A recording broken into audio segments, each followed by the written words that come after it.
کہ تم میں اعمال کے اعتبار سے سب سے زیادہ نقصان میں کون ہے؟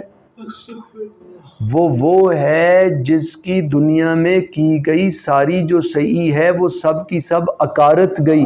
سارے اعمال اکارت گئے، تو وہ سمجھتا رہا کہ اس کے اعمال بہت، وہ جو کر رہا ہے نا وہ بہت اچھا ہے،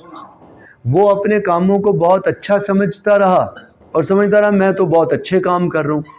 اور جب حساب کی باری آئی فرمایا ہم ترازو ہی نہیں رکھیں گے اس کے لیے، فرمایا حساب کتاب کے وقت اس کے لیے تو اس کو تو ہم لائن میں بھی نہیں لگائیں گے۔ کتنی مشکل بات ہے نا؟ اس سے گویا پتہ چلا کہ ہمیں اعمال کے لیے ہمیشہ جاننا ہے کہ اللہ تعالیٰ کی نگاہ میں اعمال مقبول کب ہوتے ہیں؟ جب وہ اللہ تعالیٰ کی رضا اور خوشنودی کی نیت سے کیے جائیں، نمبر 1، اور نمبر 2، کب اللہ تعالیٰ کی بارگاہ میں اعمال کب قبول ہوتے ہیں؟ جب وہ رسول کریم صلی اللہ علیہ وآلہ وسلم کی اتباع کے ساتھ کیے جائیں۔ سورہ آل عمران 31 نمبر آیہ مبارکہ، قُلْ إِن كُنتُمْ تُحِبُّونَ اللَّهَ،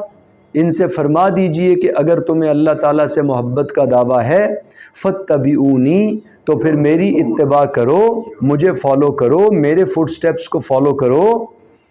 یحببکم اللہ، اگر تم ایسا کرو گے مجھے فالو کرو گے تو یحببکم اللہ، تو پھر اللہ تم سے پیار کرے گا،